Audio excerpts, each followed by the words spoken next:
Selamat pagi sahabat M2TV. Jumpa kembali di hari yang sangat cerah ini.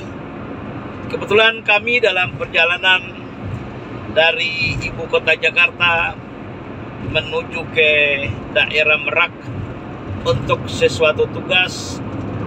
Tetapi tidak akan henti-hentinya kami akan menyapa sahabat M2TV untuk mengulas isu-isu yang lagi viral, baik di media cetak maupun di media sosial.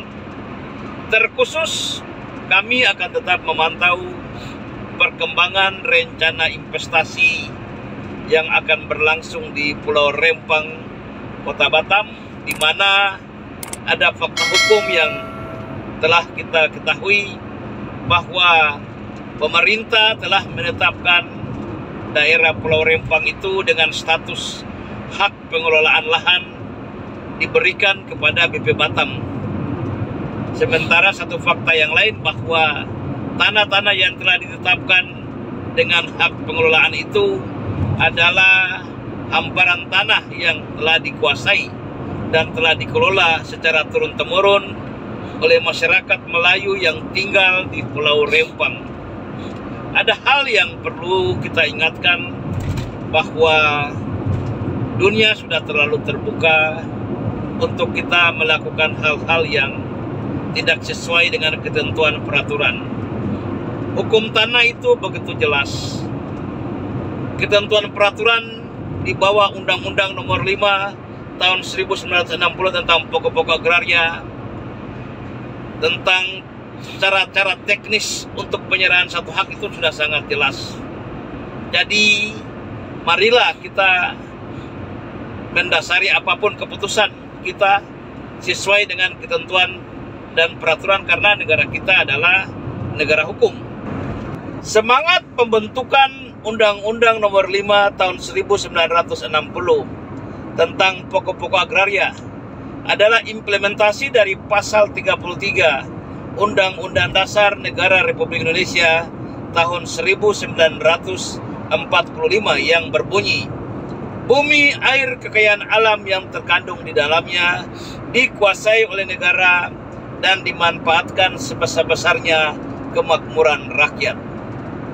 Hal-hal tentang kekuasaan negara terhadap bumi, air, dan kekayaan alam yang terkandung di dalamnya telah dijabarkan atau diatur dalam pasal 2 Undang-Undang Nomor 5 Tahun 1960, di mana tugas negara adalah untuk mengatur peruntukan daripada bumi, air, kekayaan alam yang terkandung di dalamnya, dan tugas negara untuk mengatur hubungan-hubungan hukum antara orang-orang atau antara badan hukum dengan bumi, air, dan kekayaan alam yang terkandung di dalamnya.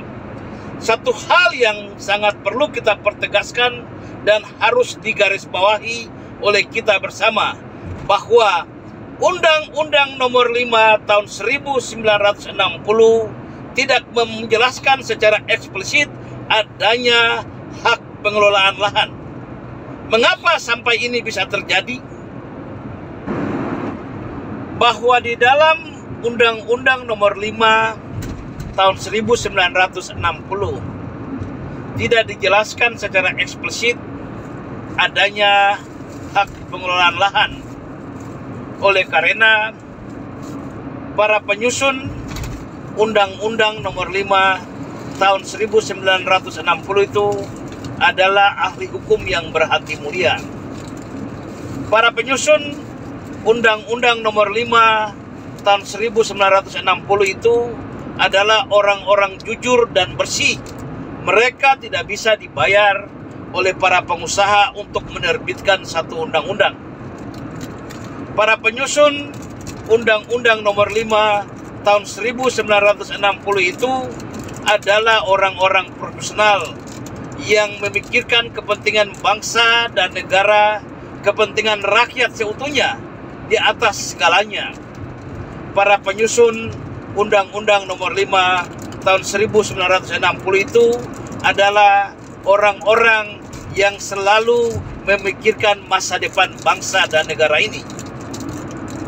Mengapa sampai mereka tidak meletakkan hak pengelolaan lahan di dalam Undang-Undang Nomor 5? Karena dalam kajian mereka, apabila hak pengelolaan lahan itu dimasukkan dalam Undang-Undang Nomor 5 tahun 1960 tentang pokok-pokok agraria, maka yang akan terjadi, pemerintah akan menggunakan kekuasaannya, negara akan menggunakan kekuasaannya merampas hak-hak rakyat lalu diserahkan kepada para pemilik modal. Dan ini yang benar-benar terjadi di Kota Batam.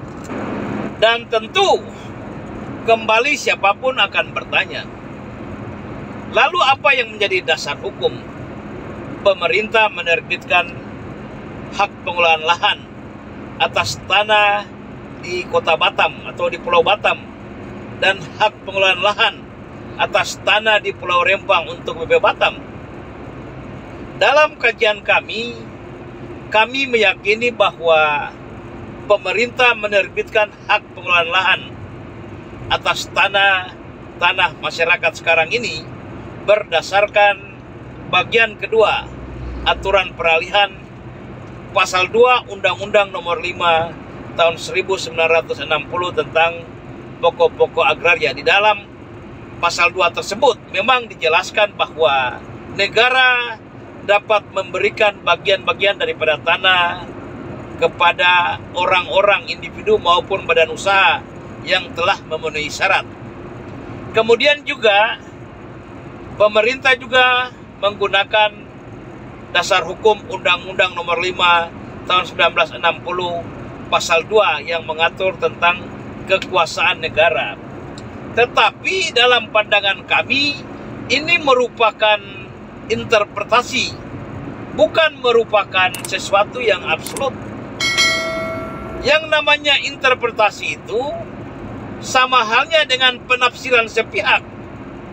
Pemerintah menafsirkan bahwa dengan kewenangan yang diberikan undang-undang untuk memberikan sesuatu hak dari bagian-bagian tanah kepada individu maupun badan-badan usaha, lalu secara semena-mena pemerintah menerbitkan hak pengelolaan lahan atas tanah di Pulau Batam dan diberikan kepada pengusaha.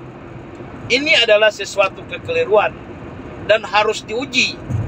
Apa dasarnya Menteri menerbitkan hak atau menetapkan hak pengelolaan atas tanah terhadap Undang-Undang Nomor 5 tahun 1960?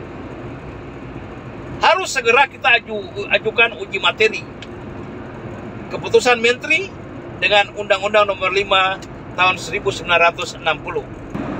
Jadi kembali lagi kami ingin mengingatkan bahwa Indonesia adalah negara hukum. Maka marilah kita bersama-sama mengambil kebijakan, melakukan segala sesuatu berdasarkan atau sesuai ketentuan peraturan yang berlaku. Karena dunia ini sudah terlalu sempit untuk menampung orang-orang yang ingin melakukan upaya-upaya penyelewengan terhadap hak-hak orang. Dunia ini sudah terlalu kecil untuk aparat penegak hukum, pejabat negara yang ingin bertindak di luar kewenangannya, apalagi dengan niat untuk mengambil hak rakyat dan bertentangan dengan ketentuan peraturan yang berlaku.